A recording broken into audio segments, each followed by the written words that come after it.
ಅವನು ಒಬ್ಬ ತಾಯಿ ಭುವನೇಶ್ವರಿಯ ಮಗ ದರ್ಶನ. ಇವತ್ತು ಮಾಡಿದ್ದಾನು, ಕೆಟ್ಟ ಕೆಲಸ ಮಾಡಿದ್ದಾನೆ ಅಂತ ನಾನು ಒಪ್ಪಬೇಕಾದ್ರೆ ಕಾನೂನು ಸಂವಿಧಾನ ಅದನ್ನು ಒಪ್ಪಬೇಕು, ಕೋರ್ಟ್ ಹೇಳಬೇಕು, ಅವಾಗ ನಾನು ಅವನಿಗೆ ಅಪರಾಧಿ ಅಂತ ಹೇಳ್ತೇನೆ. ನಾನು ಅಲ್ಲಿವರೆಗೂ ಆರೋಪ ಬಂದಿದೆ.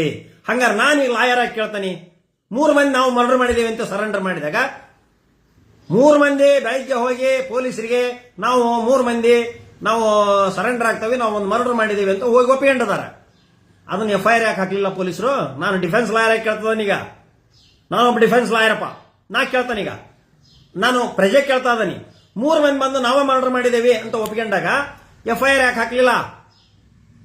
It is first omission on the part of the police peoples. The person who investigating the matter.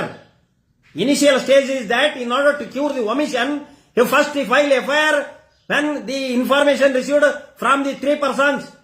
It is also highlighted by these medias.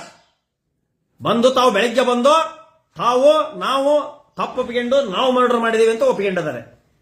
Why this confession is not at all converted? Why this confession is not recorded by the police?